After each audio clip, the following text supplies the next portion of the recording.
Christmas doesn't turn into a terrible January for all our constituents. Miriam Cates. Madam Deputy Speaker, I rise to speak in support of new clause 27 in the name of my honourable friend, the member for Hastings and Rye. And this amendment, as she has already said, would prohibit payment service providers from refusing to supply a customer based on the customer exercising their lawful right to freedom of expression. Now, on the 15th of September, PayPal notified the Free Speech Union that it had closed its account with immediate effect. The reason given was that the Free Speech Union had breached the company's acceptable use policy, but no further information was forthcoming.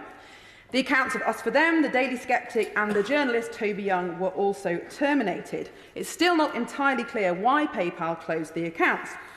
But the apparently common theme amongst those organisations and individuals is that they have each become prominent champions of free speech, expressing critical, non-conforming opinions and asking challenging questions.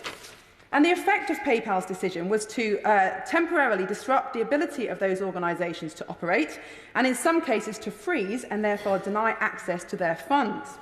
So in light of this, 42 peers and MPs wrote to my right honourable friend, the member for North East Somerset, who was at the time the Business Secretary and the Minister currently on the front bench.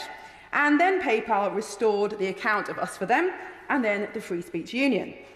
Now, while PayPal's actions may seem unjustifiable, payment providers and high street banks may terminate the accounts of groups on the basis of lawful speech, so long as adequate notice is given.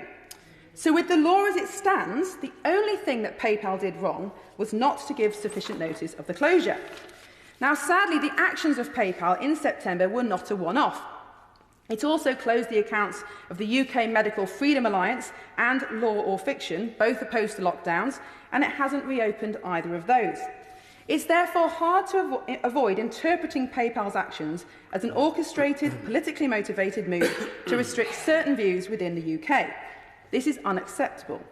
In an increasingly cashless society, we've heard lots of debates about the merits of cash today, access to a digital payment system is not a luxury, but a basic requirement of participation in society.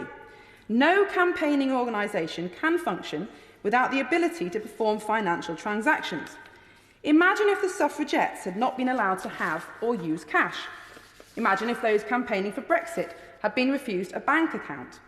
Freedom of speech and freedom of expression are foundational to democracy, and there can be no meaningful freedom of expression without the ability to conduct financial transactions. Now, it's of course right that in the UK, private companies can choose which customers they do and don't want to do business with. But this is based on the assumption that there is a functional marketplace with healthy competition and that companies are regulated by and compliant with UK law and regulations. Now, PayPal is 8 times larger than its nearest competitor. It's a Californian company with its European HQ in Luxembourg. Are we happy to delegate important powers around freedom of speech and expression to unaccountable global tech firms?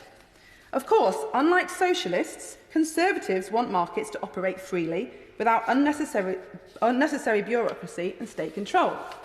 But also as conservatives, unlike liberals or libertarians, we understand that there must be limits to this freedom, because without limits, human beings and organisations will sometimes, perhaps often, put their own interests before the best interests of customers and societies.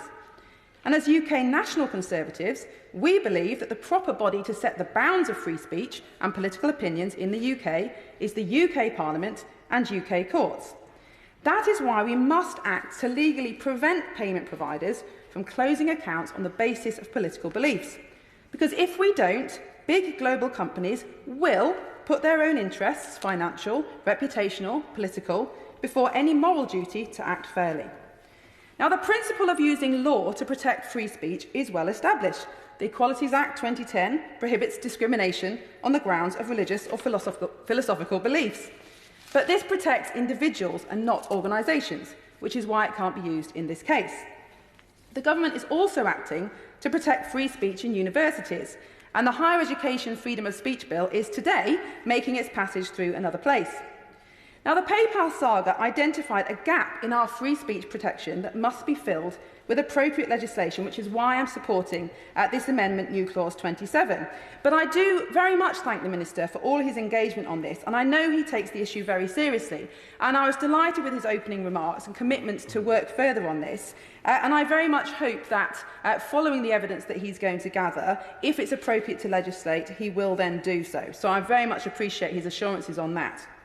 And I just want to finish with a recent example of what happens when free speech is threatened. Now, I know we don't want to think back to COVID, but thinking back to COVID, we had lockdowns, we had school closures. In fact, UK schools were closed for longer than almost any other country in Europe. Our children missed more face-to-face learning than any country other than Italy. Now, the effects on children have been absolutely horrendous and will last a generation. Lost learning, increase in eating disorders, self-harm, loss of socialisation, exposure to domestic violence. I could go on and on and on. But I won't. The government, because Madam Deputy Speaker is clearly telling me not to. Now, the government now says it was a mistake to do that and that there was not sufficient evidence. But one of the reasons that schools were reopened and children were eventually protected was because of the effective campaigning of the group Us For Them, who, unlike so many, stood up for children and their welfare. Their views were unpopular. They were said to be spreading misinformation. Imagine if their bank account had been cancelled 2 years ago. Where would we be now? We need this protection. I appreciate the Minister's commitment, and I look forward to working with him further. Yeah. Olivia Blake. Speaker. The bill we're debating is important because it presents an opportunity